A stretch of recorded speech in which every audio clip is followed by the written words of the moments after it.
देश के प्रधानमंत्री नरेंद्र मोदी आज बिहार आ रहे हैं। पीएम आज जमुई में चुनावी प्रचार प्रसार शुरू करेंगे। इनके आगमन से जहां राजनीतिक पार्टियों के अलावा आम आवाम में भी कई तरीके के प्रश्न घुमरते नजर आ रहे हैं। राज्य के दो सीएम यानी झारखंड एवं दिल्ली के सीएम हेमंत और केजरीवाल दोनों जेल में बंद हैं। सियासी राजनीति के उठक बैठक में विवादों का घेरा भी लोगों के मन में उबल रहा है। कयास लगाया जा रहा है कि आगामी 2024 के चुनाव के बाद देश में एक भी विपक्ष नहीं रह जाएंगे। हालांकि पीएम लोकसभा चुनाव में बिहार के 40 सीटों पर चुनाव की जीत की हुंकार भरेंगे। देश के प्रधानमंत्री नरेंद्र मोदी बिहार के आगमन पर सभी आज तैनात हैं। पीएम मोदी के आगमन को लेकर बल्लेपुर मैदान में सुरक्षा व्यवस्था कड़ी कर दी गई है। सुबह 8 बजे से 12 बजे तक सभी प्रकार के वाहनों का परिचालन पर प्रतिबंध है। चप्पे चप्पे पर निगरानी के लिए जमुई के खैरा प्रखंड स्थित बल्लेपुर मैदान को पुलिस छावनी में बदल दी गई है। इस मैदान में पीएम मोदी सभा का संबोधित करेंगे। जमुई लोकसभा सीट से चिराग पासवान के जीजाजी अरुण भारती उम्मीदवार हैं। आपको बता दें कि यह सीट पहले चिराग पासवान को ही था। अब पीएम मोदी के जमुई में चुनावी सभा को लेकर एनडीए के नेता लगातार बल्लेपुर मैदान का जायजा लेने के लिए पहुंचे हुए थे। बहुत सारे लोग थे वहां पे। बीते मंगलवार को उप मुख्यमंत्री सम्राट चौधरी, उप मुख्यमंत्री विजय कुमार सिन्हा के साथ सांसद चिराग पासवान, मंत्री सुमित सिंह के साथ जमुई के विधायक सिरंसी सिंह भी पूरी जायजा उन्होंने ले लिया है। विशेष सुरक्षा व्यवस्था का ध्यान भी रखा गया है। डीएम राकेश कुमार और एसपी डॉक्टर शौर्य ने भी जायजा लिया था। लगातार जिला प्रशासन एक्टिव मोड पर है। पीएम मोदी के आगमन को लेकर बल्लेपुर मैदान को सुरक्षा व्यवस्था भी कड़ी की गई है। पुलिस बल, सैनिक, अर्धसैनिक बल का लगाया गया है। सुरक्षा को ध्यान में रखते हुए 4 अप्रैल यानी कि आज ट्रैफिक रूट को भी चार्ट को भी तैयार कर दी गई है। बिना अनुमति के सभा के स्थल तक जाने भी नहीं दिया जाएगा। सुबह 8 बजे से लेकर 12 बजे तक सभी प्रकार के वाहनों पर परिचालन का प्रतिबंधित है। ऐसे तो प्रधानमंत्री नरेंद्र मोदी 2024 के लोकसभा चुनाव के लिए बिहार के दो बार बड़ी जनसभा का संबोधित करेंगे, लेकिन जमुई का यह मैदान बीजेपी के लिए खास माना जा रहा है। यहीं से पिछले चुनाव में बीजेपी ने विजय की शुरुआत की थी। आपको पिछले बार की याद होगा, 2019 के मामले थे। इस बार भी 2024 के लोकसभा चुनाव का शंखनाद करने के लिए पीएम नरेंद्र मोदी जमुई ही से शुरुआत करेंगे। आपको बता दें कि 7 अप्रैल को पीएम मोदी बिहार के नवादा में विशाल जनसभा का भी संबोधित करेंगे। अब पीएम आज जमुई में चुनावी प्रचार प्रसार शुरू कर रहे हैं, जिसमें कई तरीके का बात सामने में आएगा। ये बिहार के जो 40 सीट है उस पर अपनी जीत की दावेदारी भी करेंगे। हर तरीके का हुंकार भरने के प्रयास करेंगे। वही दूसरी ओर पूर्व डिप्टी सीएम और नेता प्रतिपक्ष तेजस्वी यादव ने पीएम मोदी की बिहार आगमन से पहले उन पर जोरदार निशाना भी साध दिया।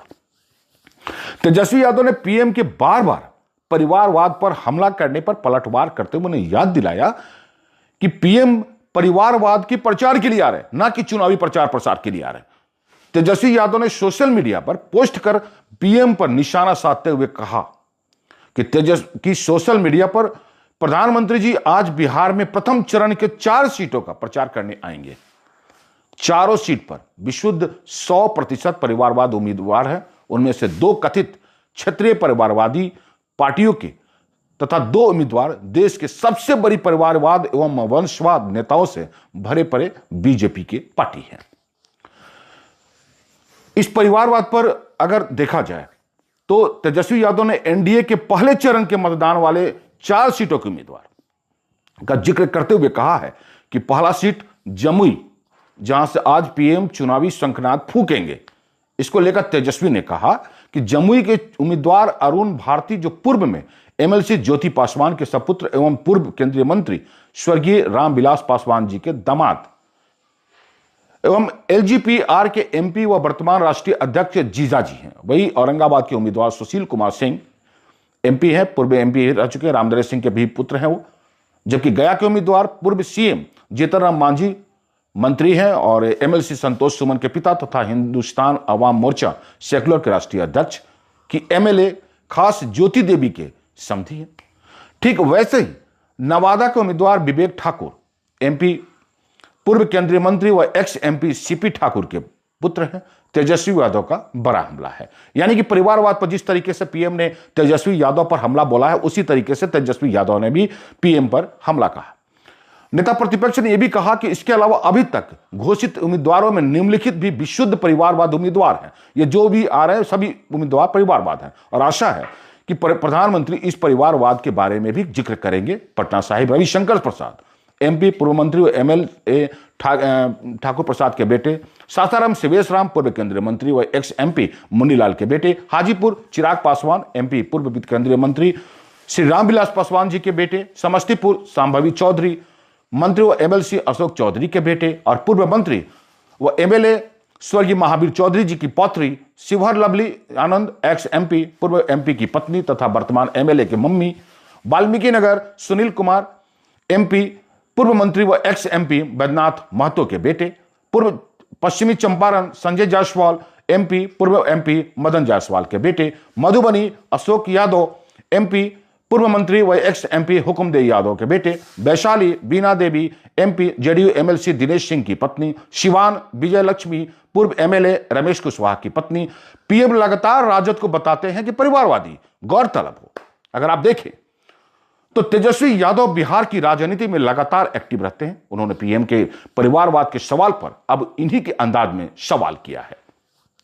तेजस्वी यादव ने एनडीए के उम्मीदवार के बारे में बताते हुए बीजेपी को यह याद दिला रहे हैं कि इनके भी उम्मीदवार किसी न किसी पॉलिटिकल बैकग्राउंड से ही रहे हैं। ऐसे में पीएम इस परिवारवाद को लेकर भी जिक्र करें। दरअसल पीएम मोदी राजद सुप्रीमो लालू प्रसाद यादव के अपने बेटे बेटियों को टिकट देने पर लगातार हमला बोलते आए हैं।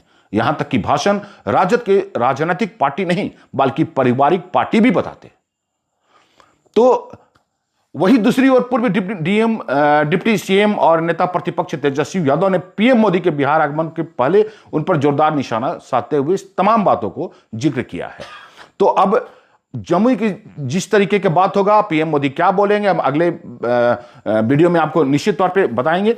तो इन तमाम बातों पर जिस तरीके का परिवारवाद पर लेकर के कमेंट्स पीएम मोदी की तरफ से और तेजस्वी यादव पे जो पलटवार चल रहा है, इस पर आपका क्या कहना है, आप निश्चित तौर पे इस कमेंट्स बॉक्स में जरूर कहें। और हम देखना चाहते हैं कि आप लोग कितने सुन करके आप किसकी पक्षधर में हैं। ओपन है कमेंट बॉक्स।